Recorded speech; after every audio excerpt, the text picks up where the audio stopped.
so much. I'm so pleased to be here this evening, and thank you, Richard and Maria, for the invitation to be here. I was thrilled to have the opportunity to spend the evening with all of you and with Dr. Hill. So it really is an absolute privilege to introduce our distinguished speaker this evening. Dr. Fiona Hill is one of the foremost experts on Russia, European security, and U.S. foreign policy. A highly respected scholar and public servant, she has spent decades analyzing geopolitical dynamics, advising policymakers, and shaping discussions on international affairs. Dr. Hill is best known for her tenure as the Senior Director for European and Russian Affairs on the U.S. National Security Council from 2017 to 2019, where she played a pivotal role in shaping U.S. policy toward Russia and Ukraine. She has also served as a senior fellow at the Brookings Institution, contributing groundbreaking research on authoritarianism, Russian foreign policy, and transatlantic relations. Many of you may also recognize her for her compelling testimony during the first impeachment inquiry of President Donald Trump, where she provided critical insight into the intersection of U.S. foreign policy and domestic policy. Beyond her government service, Dr. Hill is a widely respected author.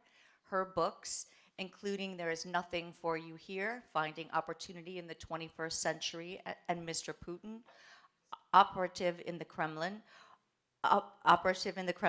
offer deep and thoughtful, provoking analysis of political power, economic disparity, and global instability.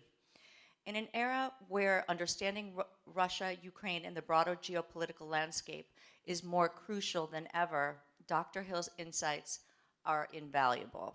Today, she will share her perspective on the ongoing war in Ukraine, the shifting dynamics of U.S. foreign policy, and the implications for global security. So please join me in welcoming Dr. Fiona Hill.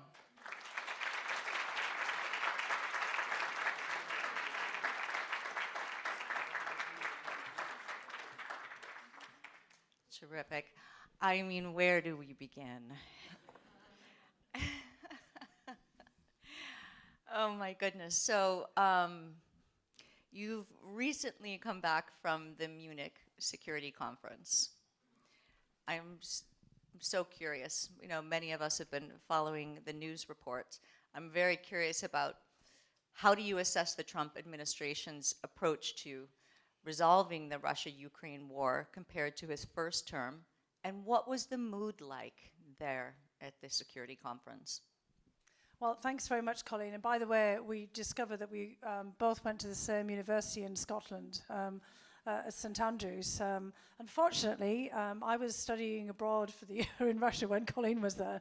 So we were trying to play 20 questions of who do we know, which everybody here who's a student will be doing shortly, you know, as well. So back in our undergraduate days. So that was actually a really nice way of kind of finding a connection with Colleen. And this is actually relevant because this was the 1980s.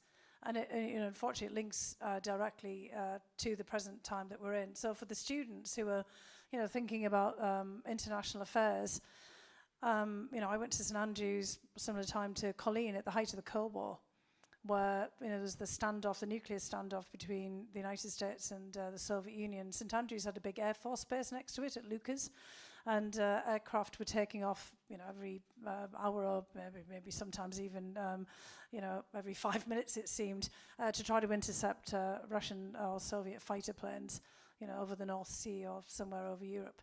So there's this kind of feeling of tension at all times in that period.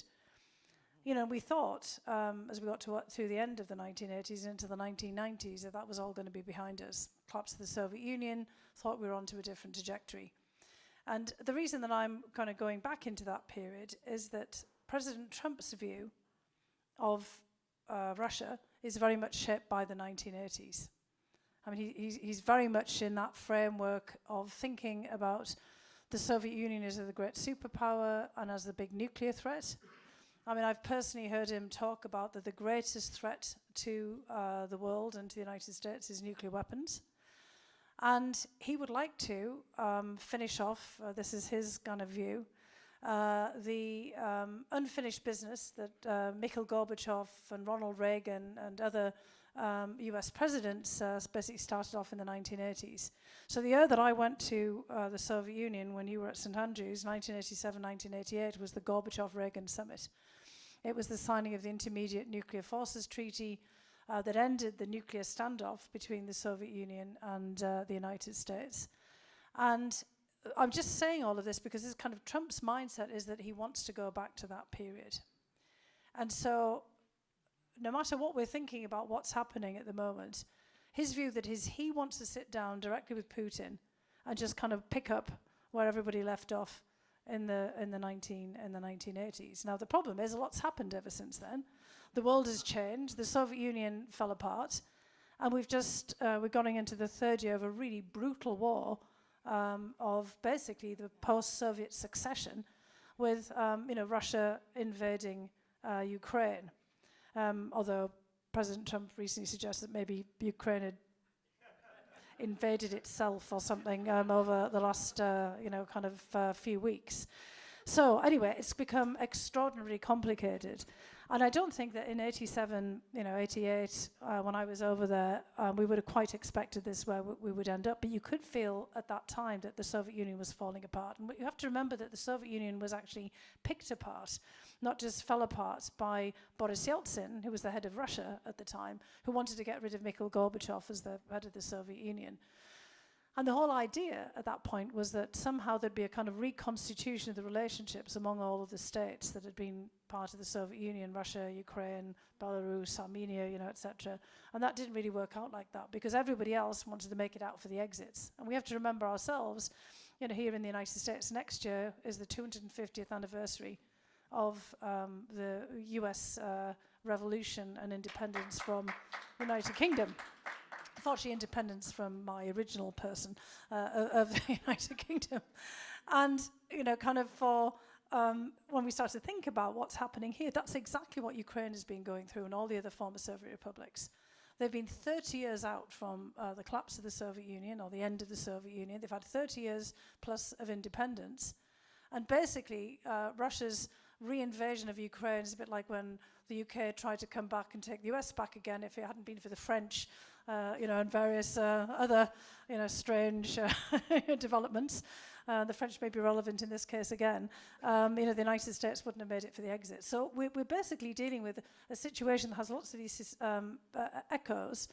And unfortunately, President Trump's had a complete tin ear to all of the ironies of history here. And what happened in Munich, I would say, unfortunately, and we can talk more about that, was a rupture. It was a rupture of relationships that the United States has had in the sort of transatlantic alliance with Europe that have lasted for 80 years. Now, I would actually criticise Europeans very heavily, the UK included, for not doing more for their defence in all of this time. It's basically like, and don't do this, please, students, live in your parents' basement for 80 years, because that's essentially what the Europeans have been doing. I mean, after the United States liberated Europe and set up the North Atlantic Treaty Organization, etc., successive US governments have been saying to the Europeans, come on now, do a bit more on your defense. But, the United States has had to, basically backstop that defense all the way along. And for Putin and Russia, they believe that NATO is just really about the United States, and this is just a way that they need to get the United States out of Europe. So we're actually in a situation now where President Trump would like to negotiate the end of basically nuclear weapons. Putin's looking to negotiate the withdrawal of the United States from Europe. So there's a lot going on all the way around the war in Ukraine. And at Munich, basically, Vice President Vance basically told the Europeans, we don't care about you anymore, we are pulling out of Europe. And, you're basically on your own. And there was just complete shock in all the hallway. I was actually standing, listening to this speech in the overflow room of the overflow room, because everybody wanted to get in to listen to what Vice President Vance had to say. And I was standing next to Arseniy Yatsenyuk, a former Prime Minister of Ukraine, and he looked at me and he said, I think I'm going to cry. I don't know what just happened. So I packed a lot in there, so hopefully you can kind of we can unpack all of this and move on to other points of this. You absolutely did. I mean, you bring up that Europe should have done more for their security and increasing their defense spending. I remember President Obama's important speech, in 2014, asking the Europeans to increase their defense spending, and the defense spending increases were slow or non-existent, and so yes. But what will this mean for Europeans? Here you have Ukraine, and Russia undertook a full-scale military invasion of a sovereign country with complete disrespect for the sovereignty. I mean, we can't speculate, will he stop there? But those types of actions, I have to believe that the Europeans are nervous. They're very nervous. In fact, most Europeans don't think he will stop there. Especially if he's not deterred in some way. And I think, what we've seen, unfortunately, with this whole 80 years, after the end of World War II and, all the efforts to build up NATO and to, put defense in the spotlight, we can see that actually deterrence failed completely, because Putin clearly didn't feel deterred in the slightest about invading a neighboring European country. And of course, Ukraine isn't the only former Soviet republic. I mean, I mentioned, a few more there as well. Belarusia has kind of disappeared. It's been pretty much absorbed by Russia. I mean, technically it's still a sovereign country, but nobody even talks about it anymore. And Belarus was also used as a launching pad for the invasion of Ukraine.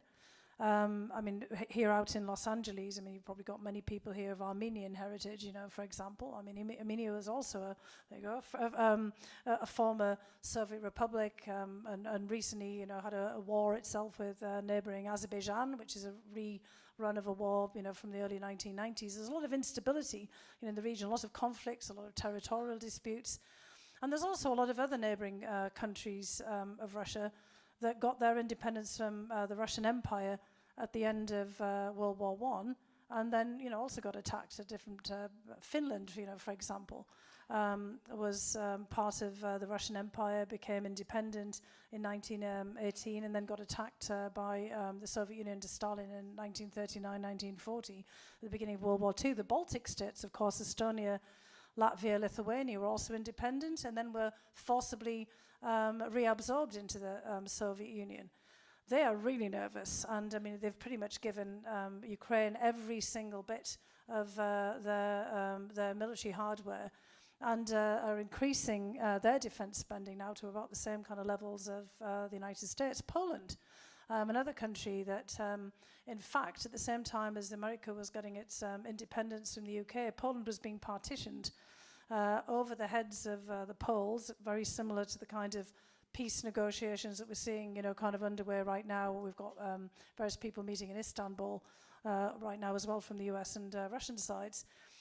And Poland, after a series of uprisings, ended up basically being negotiated away by Catherine the Great, the Russian empress, the heads of the Austro-Hungarian Empire and the Prussians, all again in that kind of late 18th century period. So you kind of keep, this history is current somehow for all of the neighbouring countries. And we've seen Finland and Sweden both decide to join NATO after, basically in the case of Sweden, hundreds of years of neutrality, and Finland, not even wanting to join NATO during the height of the Cold War, because they were so concerned about this invasion, and especially for Finland, remembering that this had happened before. So Poland is now increasing its defence spending to 4.7% of GDP. So it's actually going to exceed the United States. Now, this is from a fairly low base, but let's just say they've finally got the memo that, as you said, that President Obama had tried to lay out in a NATO summit in Wales in 2014. And it's really because they see Russia now as a major threat, perhaps not existential for all of the countries, but certainly as a major threat. And I just want to say from the UK point of view, because I've been helping the UK government since July on their strategic defence review, the threat is real. but it comes in many different forms. I mean, you probably all will remember that there have been a lot of poisonings and assassinations. So right now, as we're speaking, an inquest, perhaps not right now as we're speaking, but anyway, as this event is going on, there's an inquest in London into the death of a British woman called Dawn Sturgis. And some of you might remember this rather horrible story. So there was a former Soviet spy, Sergei Skripal, and his daughter Yulia, who were poisoned with Novichok, basically a nerve agent that was so secret that only 8 countries even knew of its existence, and a handful of people in each of those countries.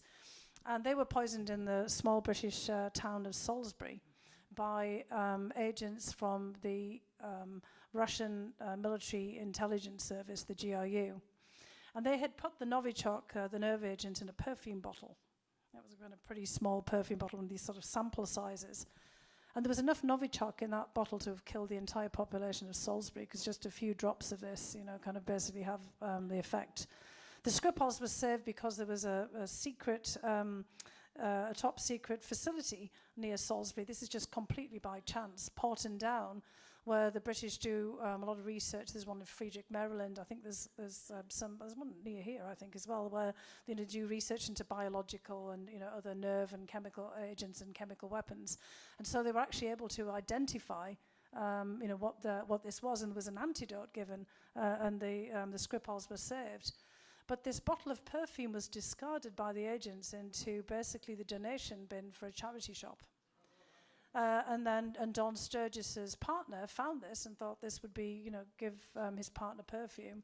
They sprayed it on each other, and she died, and he was incredibly ill. And this was actually a few weeks after the poisoning. And this comes on top of Alexander Litvinenko, another former Russian agent exiled in London, who was poisoned with polonium and died. I mean, basically a radiological agent. And we've got endless cyber attacks. You've got the cutting of pipelines and cables in the Baltic and other seas. And for the United Kingdom, I mean, you could basically, in a matter of hours, cut every piece of strategic communications. One of the things that we were most shocked about when we were doing this review was how easy it would be to just kind of bring life and trade and everything in the UK to a standstill in a matter of hours. By the undersea cables, GPS bombing, and there's one pipeline for gas. That 70% of British gas goes from Norway to the United Kingdom. So all these vulnerabilities of critical national infrastructure, and it becomes a kind of real that the threat isn't just, as we've seen for Ukraine, a full-scale invasion and the kind of the bombardment that Ukraine's undergone, but frankly, all of Ukraine's critical infrastructure has been destroyed. And also this has been done by drones. So if you think about this, you don't need a ballistic missile. Back in the 1980s, when I was panicking and thinking nuclear Armageddon, was about to come any moment, and trying to think about, trying to figure out what was going on and studying Russian.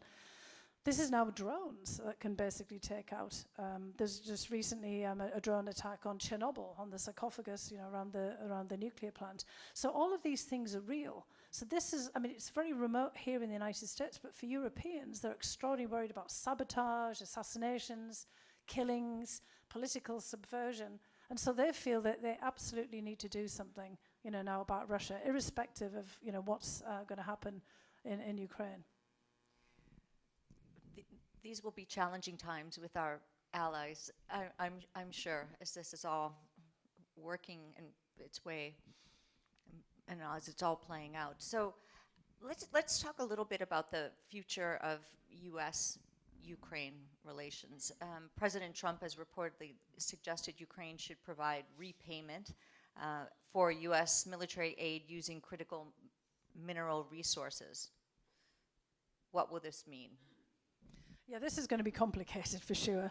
But I also want to put this in a historic context. I know I've got some fellow Brits who are here at the moment. Britain actually did have to pay the United States back for the aid from World War II, and I think the last payment, and Robert, I don't know whether you might remember this, I'm looking at you here, I think it was 2006. It was some ridiculously recent time that the last Lend-Lease payment was, basically handed over by the UK. And although, we like to think from the United States about, sort of generosity, which was generous, of the Marshall Plan and, all of the support through World War II, you have to remember that at the beginning of World War II, 90% of Americans did not want to be involved in the war at all.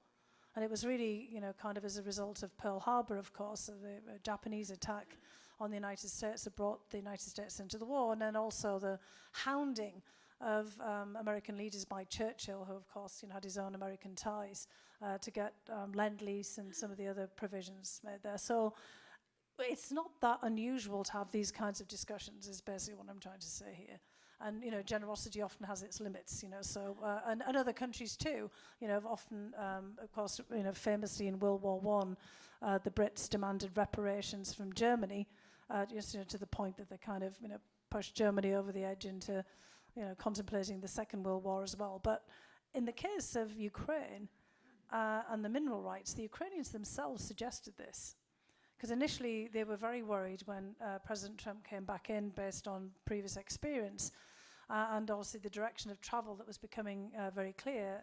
He'd made it very clear, not just during the campaign, but from his perch in Mar-a-Lago, every time that there was a bill going through Congress for more supplements for and assistance for Ukraine, that he wasn't keen on the idea at all. In fact, blocked for months one of the supplementals for Ukraine. So they knew that he wasn't going to be very keen on continuing support. So the Ukrainians actually suggested initially some deal on rare earths and critical minerals. The problem is a lot of these critical minerals and rare earths are actually in Russian-occupied Ukraine.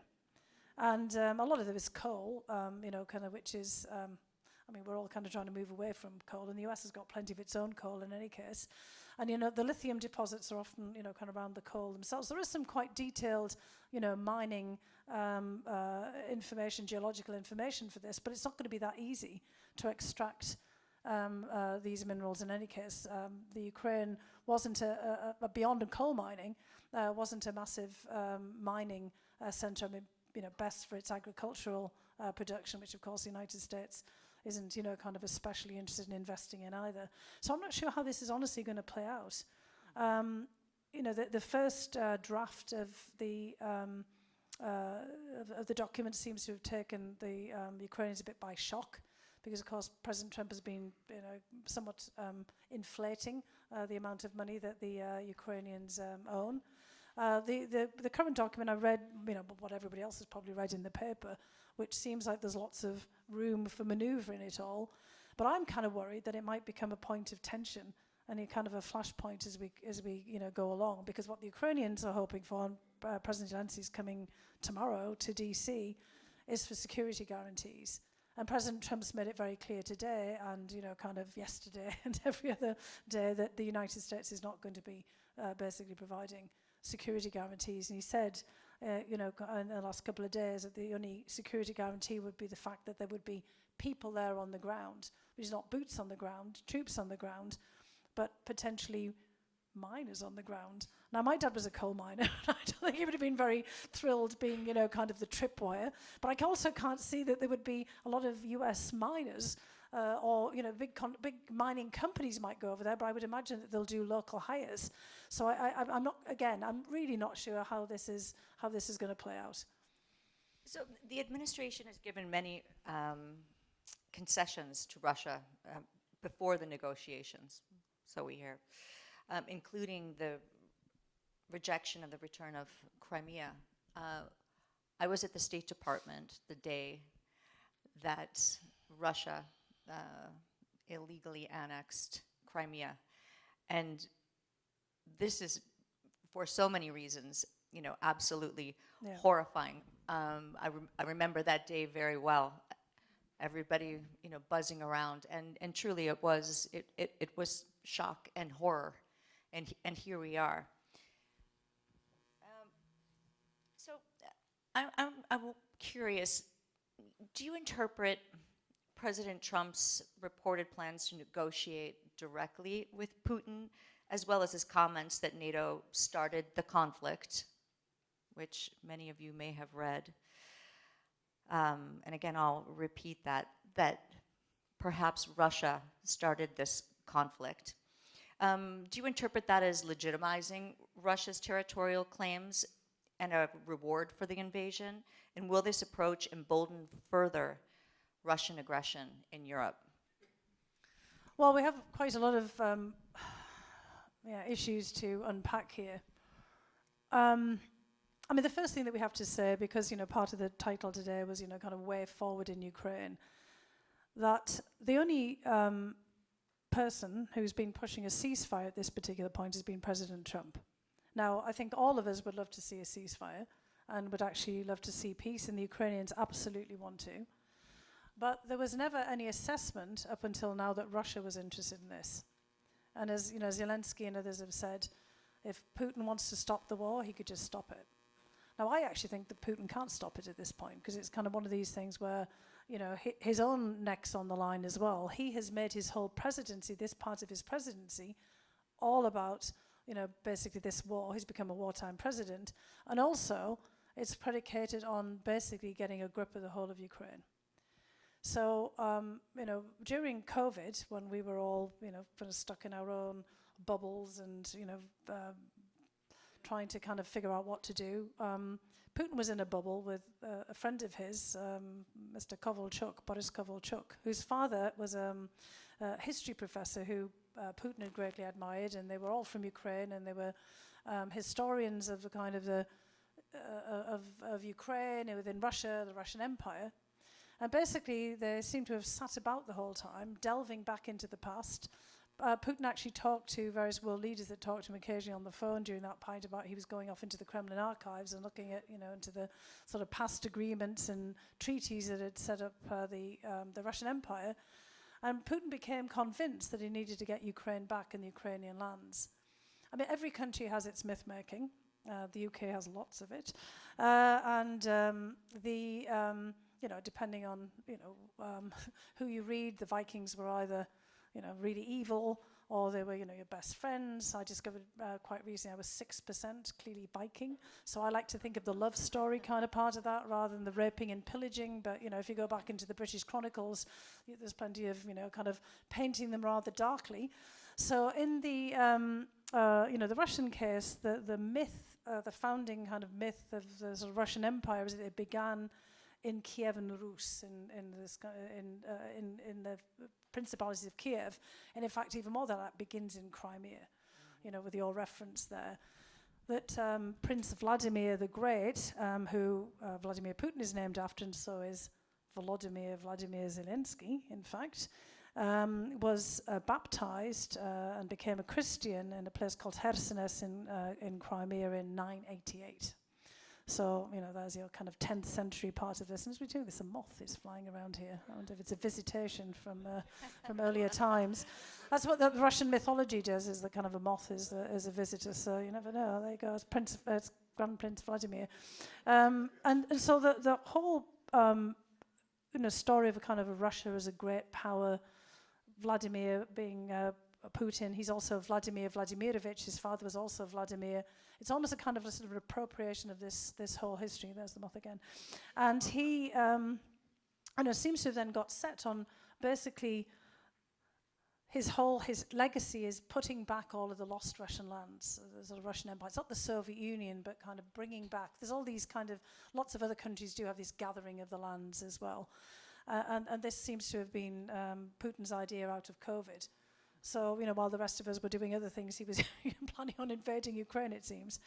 And, unfortunately, he was also led to believe from Kovalchuk and other people around him who still had ties in Ukraine that Zelensky was incredibly unpopular, and that the, whole Ukrainian state was teetering at the edge, and that, if he just gave it a push, kind of militarily, it would all fall apart, and he would be able to take it back again in the kind of same way that they'd sort of absorbed Belarus. So this is, kind of the part of the problem, is that Putin's got himself so wrapped up in the idea of Ukraine. Remember the interview where Tucker Carlson went out to Moscow? He's been out a few times now. But he had this long interview with Putin.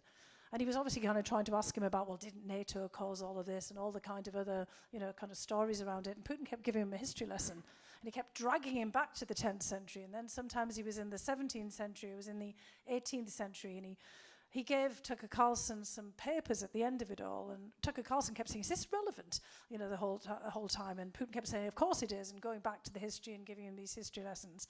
And apparently in the packet of papers, because I had a friend from one of the newspapers who went to interview Tucker Carlson about his interview with Putin, and asked him what he'd been given. He'd been given facsimiles of basically letters and treaties from the Kremlin archives purporting to make Russia's claim on Ukraine.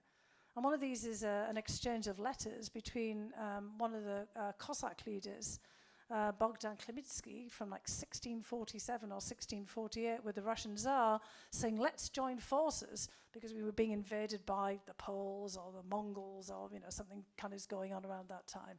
And Putin sees this when they say join forces in the kind of Russian word as that kind of testament that they want to join in, with Russia from here to eternity.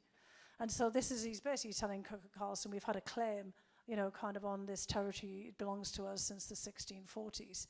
So you see from this point is that he's not going anywhere. And he doesn't intend to have just a ceasefire. He wants the whole of Ukraine. Mm-hmm. And so and this gets, to the crux of your point here, as President Trump, as his kind of negotiating gambit says, look, putting all the cards on the table, we're willing to give away all of this. It's not just Crimea. Putin wants the whole thing. Yeah. And if he doesn't get the whole thing in terms of absorbing, the territories that they've already, declared annexed, and not all of which Russia controls, the front line, is still kind of shifting backwards and forwards in some of these territories. He wants complete political control over the rest of Ukraine, the same as Belarus. And he wants, his own kind of puppet, leader in there. And he's really hoping that this will happen. And if you look at what happened in Georgia, the country of Georgia, after it was invaded by Russia in 2008, Mikhail Saakashvili, the leader at the time, is sitting in jail in Georgia. The current Georgian leader, an extraordinarily wealthy man, I mean, he's not the prime minister, but he's essentially the leader of Georgia who made his fortune in Russia, is pulling the country back towards Russia's orbit. And that's what Putin wants to see. So I don't know whether President Trump knows all of this. I don't think he really particularly cares about it, because ultimately what he wants to do is negotiate with Putin, getting back to what I said before about nuclear weapons. We have the new START treaty, expires next year, so he has to start negotiating it this year. And President Trump, right from the very beginning, I mean, I heard him myself, just really wants to sit down with Putin. He sees Ukraine as an irritation in all of this. So all the other things that we've talked about, I mean, obviously for Ukrainians, that's like for Americans 250 years ago, this is about their independence, and they've had 30 years of independence. And for Europeans, kind of around Ukraine and in Russia, this is also, particularly for Poles and Finns and Balts and others, this is existential. And for Brits and French and Germans, this is also serious about getting, kind of Russia deterred from doing more. We've got a heck of a mess, basically. Because, President Trump has made it very clear he doesn't really care about what happens to Ukraine. Yeah, and I'm with you. I think that President Putin thought that this would be quick. He did. So a miscalculation on his part with all of the brave Ukrainians standing up for their independence. Time is on the side of Russia. So a long, protracted war, time would be on the side of Russia. Ukraine is experiencing right now recruitment and retention issues, which I'm sure once it wasn't a quick accessing of Ukraine. Putin started to think, okay, well, listen, I've got time here, and so they're experiencing some serious retention issues right now, and what do you think is their ability to sustain the fight? There's so many different variables, of course, U.S. Aid and otherwise, but how much time do we think that they have, that they'll be able to keep this up? Well, yeah, I mean, it's a horrible thing to be talking about like this, isn't it? I mean, about time, because, I mean, literally, this is a slaughterhouse, right now in Ukraine. It's got a mixture of World War I and trench warfare, and then 21st century, war with drones. I mean, the Ukrainians have actually sunk a third of the Russian Black Sea fleet with drones.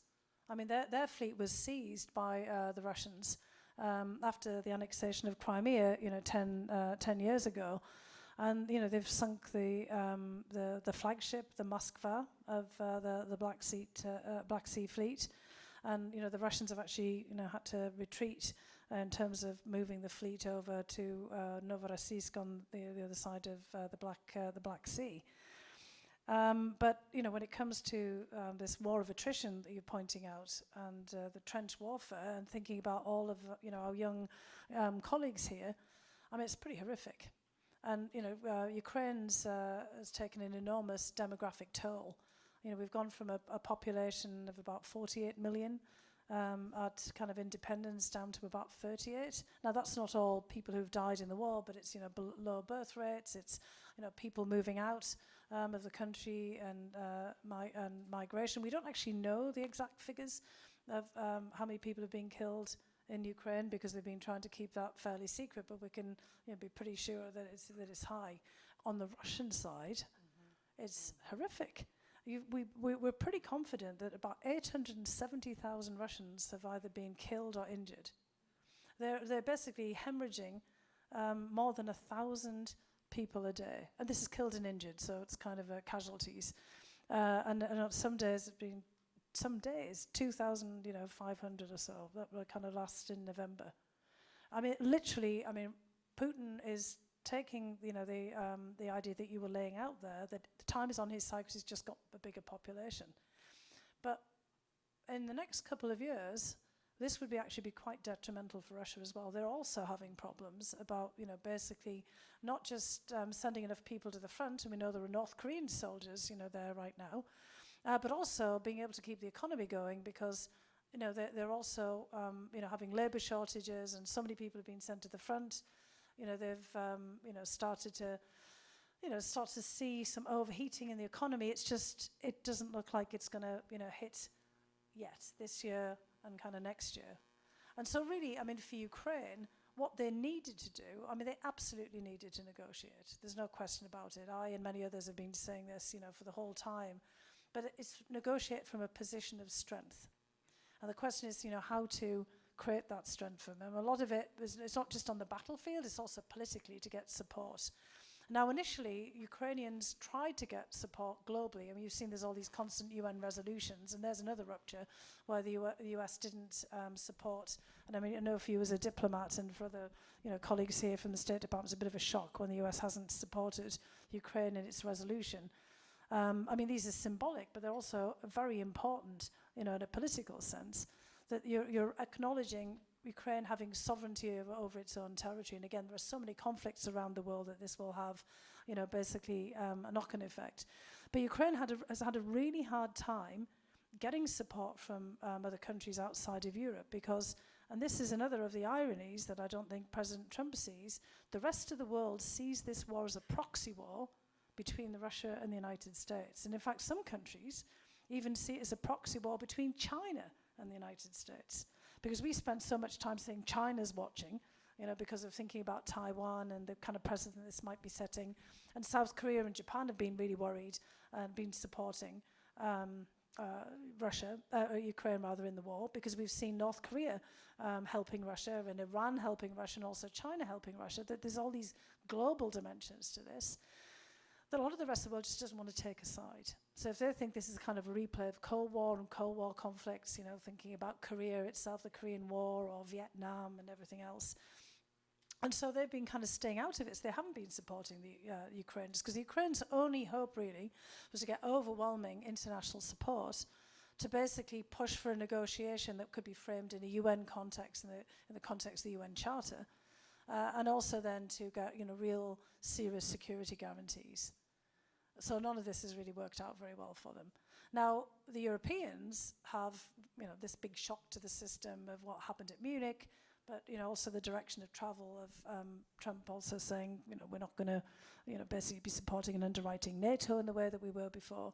Europeans are realizing that they now have to provide security guarantees for Ukraine. Ukraine has to be embedded in a new, kind of system of European security The problem is, getting back to the other part of your question, is that the US defense industry, hasn't got sufficient capacity, to basically affect this in this year and then, next year. You still need, US military equipment.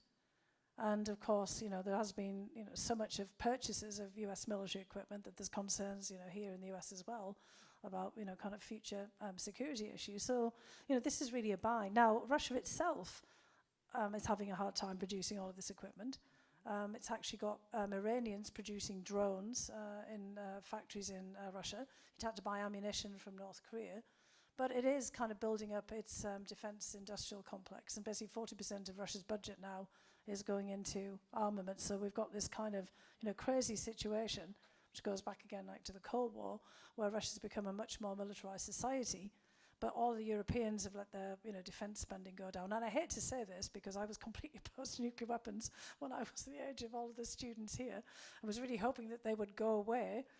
But, the last thing we need at the moment is to, kind of see Europe's nuclear deterrent or, Europe's conventional arms drop. Because another element that we haven't mentioned yet, or I haven't mentioned yet, is that Ukraine gave up nuclear weapons that it inherited from the Soviet Union in the 1990s. Belarus also had nuclear weapons in Kazakhstan. I'm not sure they could really have used them, but they actually had nuclear weapons on their territory. We, the United States, along with the UK, pushed for those to be handed over to Russia for dismantling.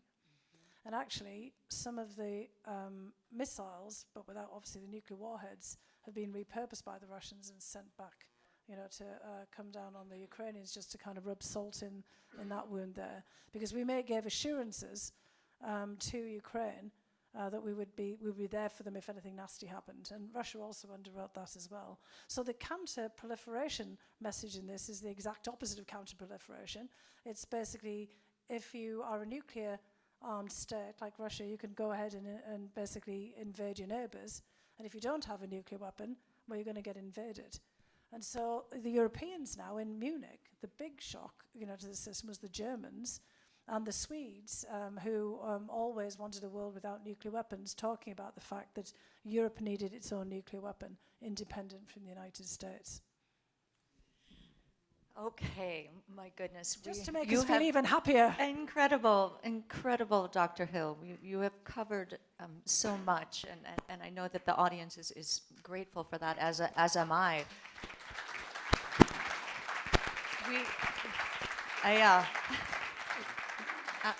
Absolutely. And so now we can open it up to Q&A if we have some questions here. Oh my gosh, it's always so hard. Okay, we're going to go right here in the front first.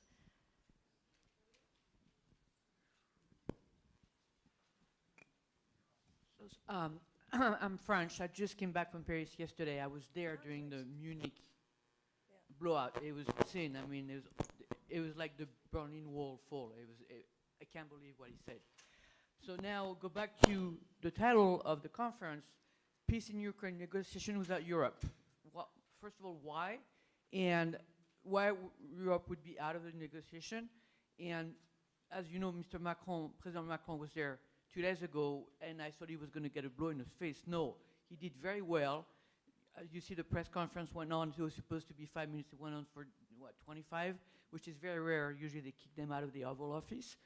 So what did Macron actually prefer? Something by going there and how do you argue against Trump? Well, that latter bit is very difficult of arguing against him, although I think President Macron really made a valiant effort there. And I was actually also in Paris right after Munich, talking to all of the advisors for Macron and the Prime Minister and the Foreign Ministry, so just literally before Macron came. So look, as far as President Trump is concerned, as I've already said, he just wants to negotiate with Putin. But he also believes, and there's some real validity to this, that it's the United States that's been underwriting European security. So as far as he's concerned, and as far as Putin's concerned, NATO is just the United States. Now, of course, NATO, it's quite complicated, as you and I and others know. NATO is really the voluntary contributions of national forces. But from Putin's point of view, the fact that US troops are still deployed in Europe, I mean, part of that is still the occupation from World War II era, particularly the positioning of troops in Germany.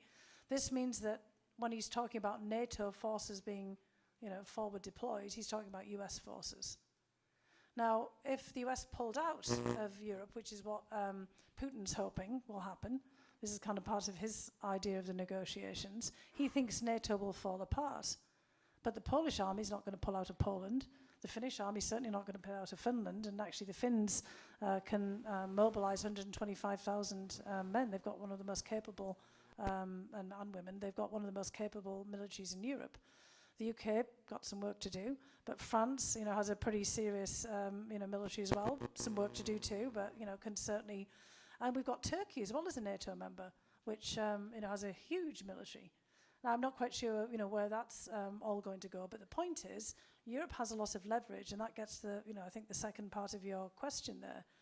President Macron has been saying for years that Europe needed to build up its strategic autonomy. He's been talking about the idea of a European army. But unfortunately, as you well know, President Macron tends to kind of, go in there on his own, and everybody else will go, there he goes again, President Macron talking about, European autonomy and a European army, and nobody's been taking it particularly seriously until now. And I think that the President Macron's constant hectoring of the Europeans about this importance of Europe standing up for its own security is finally getting some traction.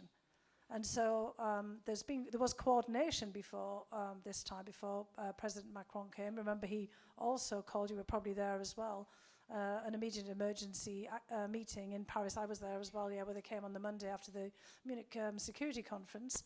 And there was, kind of basically a plan that he would, go and talk to President Trump, and then, Keir Starmer, Prime Minister of UK, has come as well, and many other leaders are reaching out. And I think what we're going to probably see here is Europe basically doing its own set of negotiations as well. Because, President Trump can negotiate bilateral US-Russian relations, but ultimately he cannot negotiate a whole, new European security arrangement. He can pull out of NATO and pull back from NATO, but he can't negotiate on the behalf of the Europeans, which is what they're telling him, because he absolutely can't. He can't basically, kind of order, this country or that country, to basically send troops. And in fact, what Russia is saying is, we don't want European troops. We don't want any European troops in Ukraine, basically, for a security guarantee either. So we're in a really, I think, complicated situation here. And Ukraine absolutely wants basically to be underpinned with security guarantees. And if it doesn't get them from the United States, then they are going to be turning more and more to Europe. And in fact, in my own personal view, I think the the Ukrainians, looking at what was happening with Russia, knowing that Russia, basically didn't want to negotiate, looking at the line of travel from the US, should have been already working very closely with the Europeans, because the Europeans also have leverage with Russia. Because ultimately, all these discussions about trade deals, and I've got people here in the audience who've done a lot of trade in Russia, there's not a lot that can be really done outside of the energy sector in terms of trade now with Russia, with the United States. And the United States-Russian trade relationship was the size of the US's trade with Costa Rica previously. Most of the trade was with Europe. And, if for Russia, what it would like to sell its oil and gas is back to Europe again. So Europe can, basically use that leverage for basically engaging with Russia as well. So I think we're going to start seeing all kinds of different things happening here. And I think that what President Macron did, even if it might not look on the surface, that he really secured any major concessions from Trump. He pushed things, in a certain direction. So, we'll just have to watch this over the next few weeks. And we'll see what happens, of course, tomorrow when Zelensky comes. Question from a student. Yeah. Hi. Given the emerging utilization of biochemical weapons like Novichok, what measures can the international community take to prevent further usage or, in a sense, hold them accountable? That's a really great question. And, there are a host of basically mechanisms that are already in existence. There is conventions against the use of biological and chemical weapons, which Russia signed on to. And Russia actually claimed that they'd destroyed all their chemical weapons, but obviously they hadn't. So sanctions were applied on Russia because of, in fact, I mean, that's one of the things we've kind of also forgotten, that after Russia used Novichok, there were sanctions applied against Russia. In fact, they were, necessitated, demanded in international law. There actually could be, again, resistance to sanctions relief on the part of Europe and other countries. There's international bodies that look at the use of chemical weapons in The Hague, that monitor it, and also in Switzerland. The French have been extremely active on this front as well. And I'd be surprised, but perhaps maybe not shocked, if the United States pulled back because of course this is very damaging and dangerous for us as well. Because once the threshold is passed of the use of these weapons, it means that others can use them too. And we've seen in Syria, for example, Bashar al-Assad use chemical weapons, chlorine gas and others against his population. We've got plenty of worries of these weapons being used in the future. So I think it's extraordinarily important to maintain those international regimes, and I do hope that the United States is going to continue to do so, because it's been one of the keys there. But again, the Europeans, this is a major priority for them too.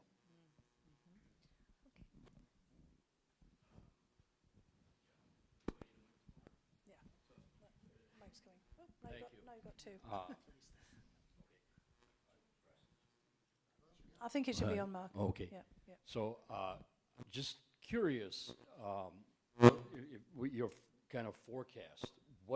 If you had to kind of say base case for how the Russian war on Ukraine and America's relationships with Western Europe, how that plays out, not the worst case, not the best case, but the base case. What do you think is going to happen over the next couple of years? You should say your name. Oh, Mark. Yeah, Mark. I really wish I had that crystal ball, Mark. It's and I mean, all the students will, find this as you go on, because, the best answer to all of this is it depends. And it really does, because there's so many factors at play. I mean, look, if Europe does nothing, and they don't kind of rise up to the challenge, probably what we'll get is, President Trump's efforts to, enforce some kind of ceasefire, and it will just end up back at war again. But because both the Ukrainian, and on the Russian side, they're not going to be able to find. They can't be, absolutely forced into. Because as I said already, Putin's not interested in the kind of peace that President Trump is laying out there.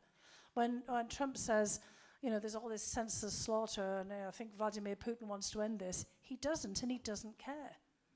I mean, and I think that's actually one thing that is very hard for President Trump, and actually good on him to understand, is why you would want to sacrifice hundreds of thousands of people. He can't get his head around that. But unfortunately, that's where Putin's head is. He really does not care. Now, the Ukrainians care a lot, which is why they've got the retention problems that you mentioned before. They didn't want to bring the conscription, age, down to 18, because they wanted to have, the hope for the future. They don't want, every Ukrainian to die on the battlefield or to go into exile. So, kind of we risk, kind of a temporary ceasefire and then back, to kind of the war of attrition, or, basically a Ukraine that, Russia's left in possession of all the occupied territories, and a Ukraine that's basically engaging in guerrilla war, which, is also another. I mean, I also don't understand how Russia would think that it could occupy Ukraine at this particular point. And plus, as we've seen in so many other conflicts, from the Balkans, in the Middle East, there's so many weapons, basically circulating around here. And so, the levels of violence and everything are going to continue. Just basically, we'll end up with a failed state in Ukraine, more refugee outflows, and just, very hard to imagine, how that you could get any stasis here, which is why it's really imperative, if we're going to have even a middling case. I don't have any kind of wild ideas of a really good, outcome here, that we really need Europe to dig deep. I mean, the best hope is that the Europeans kind of basically reconstitute a European NATO. I mean, maybe the Canadians might still like to do this too, given kind of the current issues too. They might need, you never know, Article 5 to be declared when we go across the Canadian border. But the, the North Atlantic Treaty Organization is much more likely to become a Northern Atlantic, Northern European. There's already a series of sub-NATO entities. There's something called the Joint Expeditionary Force, which has all the Nordic, Baltic countries and the UK, which do a lot of activity together. The UK, France, Germany all have all kinds of bilateral defence relationships with each other. There's all kinds of now bilateral agreements that Ukraine has. So you could cobble together through all these agreements, and then using the existing forces that are already given over to NATO, a European version of a force. It might not have all Europeans in it. I doubt the Hungarians would want to join, for example, or the Slovaks. I mean, the Italians might, maybe not, but the Spanish might. You never know. But I think that would be the kind of the best bet to embed Ukraine in this. And you're also getting all of the Europeans now talking about building up their own defence industry. My hotel's right next to the Northrop Grumman headquarters, and I can't imagine that they would want to be missing in action if this is kind of happening. But the Europeans have to build up their own capacity. And a lot of warfare now is drone warfare. And there's kind of talk about building, the Ukrainians have been producing 1 million drones. I mean, it's horrible to be talking about all of this. I mean, the best thing is to look at defence as an insurance and a deterrence. And so that's what I'm thinking about our younger colleagues here. This is not a kind of warmongering. I think what we need to do is restore deterrence so that basically Russia doesn't think that it's a great thing to go and invade its neighbours. Because as Colleen said before, Putin completely miscalculated. He thought he'd do a nasty show of force. It would be like Hungary at the worst in 1956 or Czechoslovakia in 1968. Some bloody fighting, but certainly wouldn't be the largest land war in Europe since World War II. He thought it'd be over in days, and it wasn't. So we have to basically restore that deterrence to make it very clear to Putin that this would be a really bad idea to go after Estonia or across the border with Finland or Poland, for example, from Belarus. So that's really the kind of the goal. And it's only by restoring that deterrence and showing that Europe means business that I think we could get to, eventually some kind of stable outcome. But, unfortunately, I feel that we're going to have tensions in Europe, from here for the foreseeable future. Because, I mean, Putin's only 72. So, kind of, and the way that we're going in terms of the age of our leaders, he could be around for a lot longer. I mean, he kind of plans on being here, I think, from here to eternity. So, who knows? But it's not looking great. Dr. Hill brings up such an important point, and for everybody to remember, talking about building capacity with an eye on deterrence, getting back into a deterrence posture, because the human toll, the loss of life, is something that we all need to remember every day. We read the statistics, we hear the numbers, but it's horrible every single day. Okay, yes? Yeah, thank you. Thank you very much. Thank you for being here, Professor. Very, very much appreciate it. I was wondering, as far as, of course, the situation in Ukraine, but I've been reading quite a bit about the recent election in the Republic of Georgia and the election interference, and the president of Georgia is actually a pro-Western president, and she's really trying to stem the tide of the Russian influence. And then, of course, Nagorno-Karabakh tragedy in Armenia. We see Romania and Moldova shooting down drones over their territory recently. And, of course, Trivestria. So what do you think about the surrounding areas of the Black Sea with the exception of Turkey? Thank you.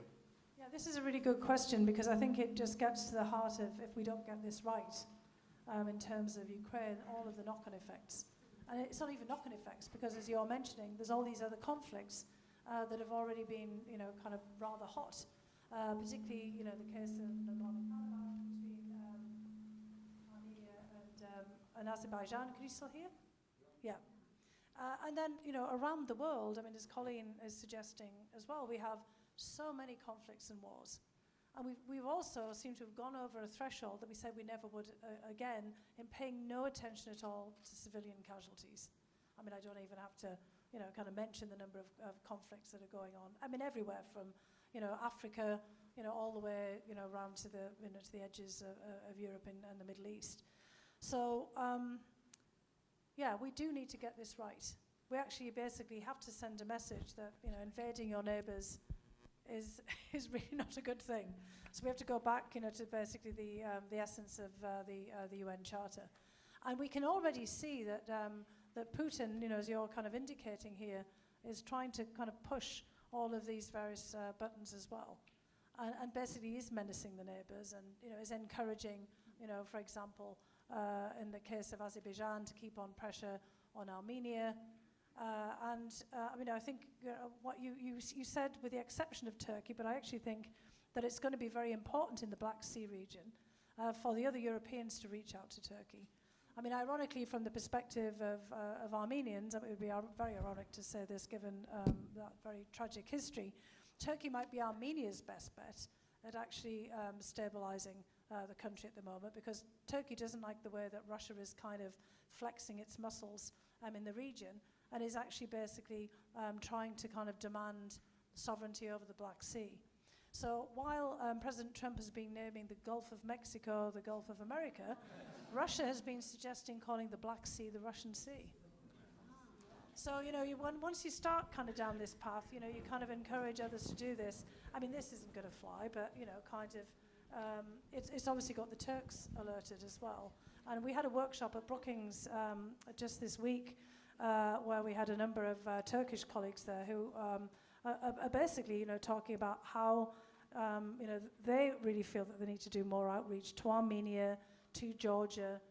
They've already patched up some of the relationships with Greece because, more of this instability in this region is extraordinarily bad for them as well. So, again, the best case scenario, getting back to this question before, is for all of Europe to try to pull together. The French-Turkish relationship was always very difficult, but if France and Turkey can patch up their relationship, Turkey could play at least kind of something of a positive supporting role on the edges of Europe as well. Last question, I'm afraid.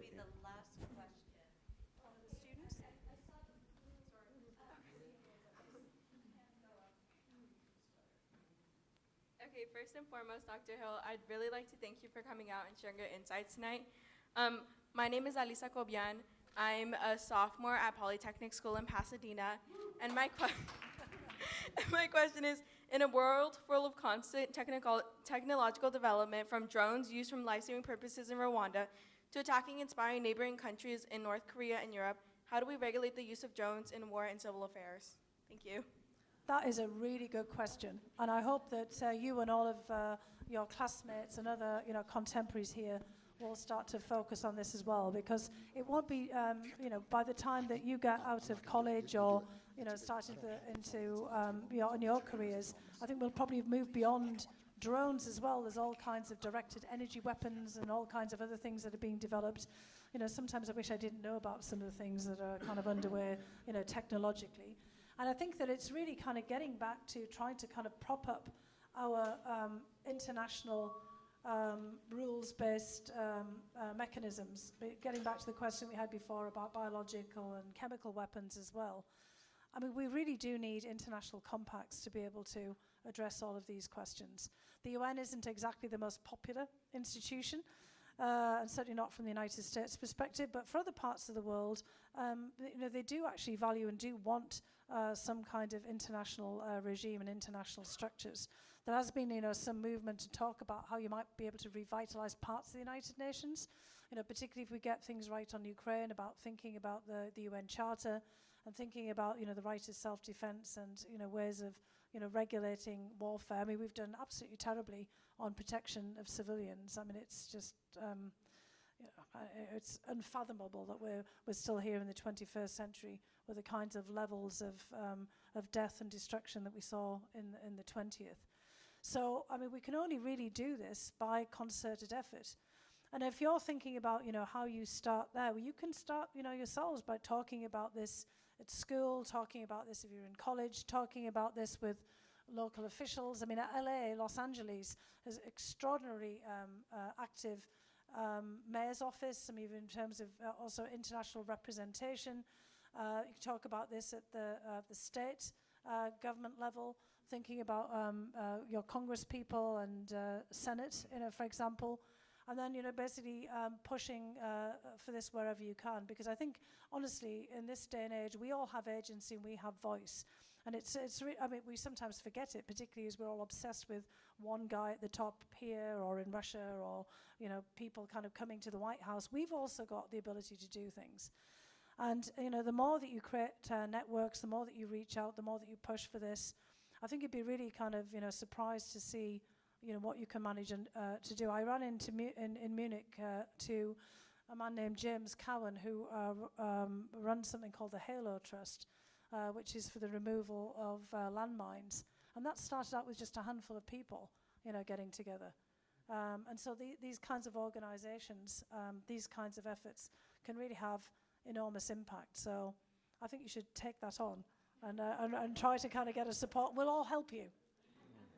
This has been a fascinating and important discussion at an important moment in time here. Please join me, everybody, in thanking Dr. Hill. Thank you.